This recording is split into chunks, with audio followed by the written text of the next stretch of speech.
Bonsoir et bonne année 2013. Good evening and a Happy New Year for 2013. Tonight sees the first launch of the year from the Guyana Space Center on an Ariane 5, bringing to 68 the total number of Ariane 5 launches. Our two clients are, as always, of particular importance to us at Arianespace. For Hispasat, we're launching Amazonas 3, which is the 7th satellite Arianespace will have launched for Spain. Our second customer is a newcomer. The Azerbaijan operator AZERSPACE-1 is launching its very first satellite and, like other operators, has decided to entrust its maiden launch to Arianespace.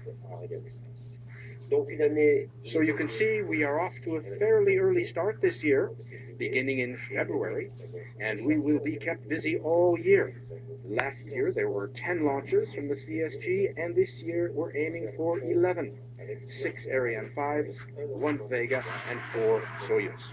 Let us begin by watching tonight's Ariane 5 ECA launch of Amazonas 3 and AZERSPACE Africasat 1A.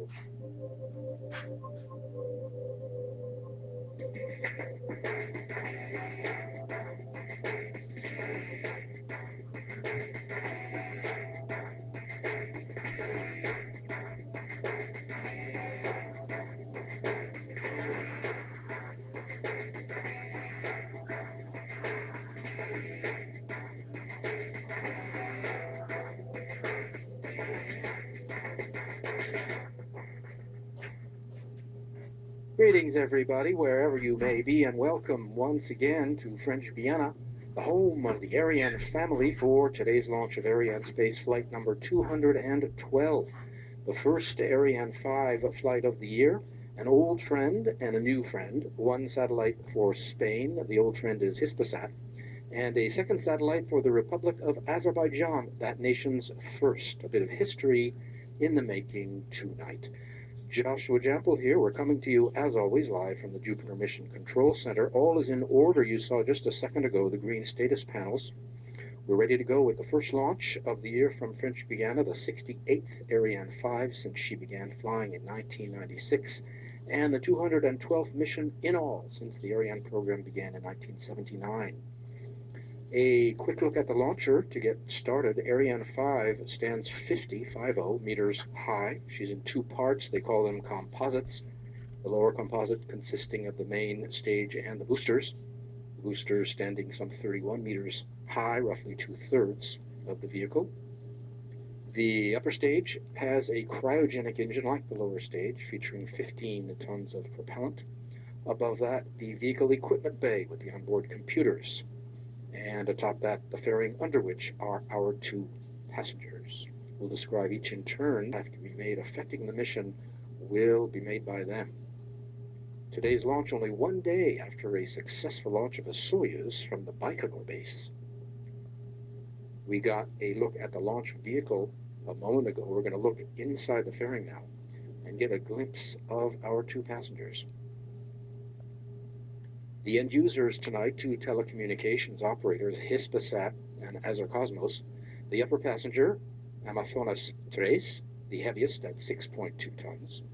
The upper passenger will be separated first. The upper passenger is usually the heavier one. In between is something called the Silda, which is a carrying structure. We'll talk about that later on, between the 2 satellite separations. And in the lower berth, weighing in at 3.2 tons, AZERSPACE Africasat 1A, the lighter passenger. Amazonas arrived in Kourou January 10th, AZERSPACE Africasat 1A the day later. They both began their preparation activities in the facilities here at the space. Pyrotechnic lines that will separate the stages. There is a certain tension, which is normal. Everyone here very focused, very concentrated, all around tonight, representing, of course, years of work for many. 1,001 things to check. And another 1,001 is provided by the base. There they are again. We check them from time to time before liftoff. What they are is they're a go, no-go, green, red resume of everything it takes to launch. Green meaning okay, red meaning the opposite. It's very simple. We get a red anywhere. It means somebody, someplace has found something not quite right, and we stop the count. For the moment, at -2 minutes, all is well. This is a split screen shot. One of the last things you're going to see, we just want to linger on a moment. Liquid hydrogen on the left, liquid oxygen on the right. These are the propellant feeder arms going into the upper stage. You get a better shot of them when the camera pulls back. These arms are part of the ground equipment and part of the launch table. They're right behind the launch. You can see the yellow bar there on the left. You get an even better shot in just a moment. The upper stage needs to be filled up to the last minute. Why? Because it's cold propellant evaporates in this heat. And when I say cold, liquid oxygen minus 180 degrees, liquid hydrogen minus 250. Those yellow arms in the middle of your screen, those are the left to explain is the ignition sequence. Remember we said how power was passing from the ground to the launcher to make her autonomous. Well, this phase, the ignition phase, is already carried out by the onboard computer. Here's what to watch for. It begins when those cryogenic arms, the yellow bars, it will pull back at minus 5 seconds when the DDO says 5. At 0, he will call out allumage, which is ignition, and the main engine will light, but we don't lift off quite yet. Count to 7. For 7 seconds, the computers are checking the performance in the main engine while it's burning on the pad. They'll do it twice to confirm it, and then give the order, follows OK, for ignition of the boosters. Final countdown. À tous de DDO, attention pour le décompte final.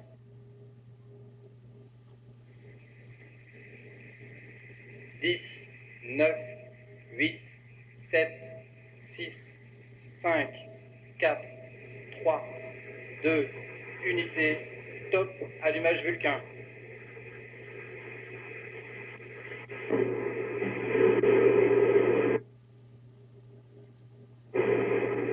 Allumage EAP, décollage.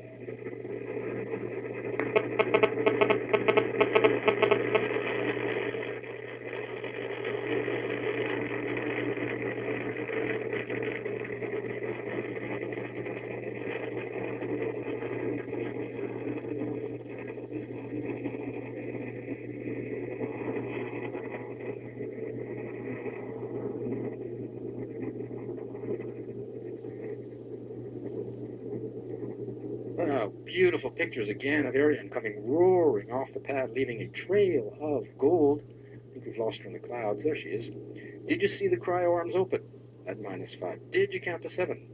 Tous les paramètres sont nominaux. Everything is on board is okay, says the DVO. At 18:36 local time and right on time, Ariane began her mission, lifting off from the ground here in French Guiana, beginning her first mission of the year, rising into the clear skies over French Guiana, weighing 775 tons right now. She's burning 5 tons of fuel per second, if you can believe that, 2.5 tons in each booster, and the core stage burning an additional 300 kilograms of fuel per second. She is following the program in the onboard computer, which is located in the vehicle equipment bay below the satellites, which gives all the orders, including stage separation. We will soon begin to see those. We're in the first of 4 flight phases for Ariane. The first 3 are powered. The last is not. We'll describe each in turn so you can follow Ariane as she heads east across the Atlantic to separate passengers over the east coast of Africa and over the Indian Ocean. Flight phases are right now the main engine and the 2 boosters are burning. Boosters will burn for another 20 seconds roughly. Then the main engine will burn alone for about 9 minutes. Then the upper stage will burn alone for about 16 minutes. And the final flight phase, not powered, we'll get back to that when it happens. Basically, we're using the simple solid propulsion of the boosters to get off the ground, away from the pull of the Earth, and the more complex liquid propulsion, cryogenics, to obtain speed and performance. We're waiting for confirmation of the booster separation.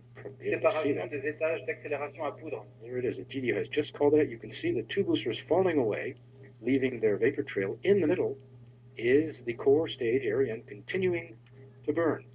Nice shots.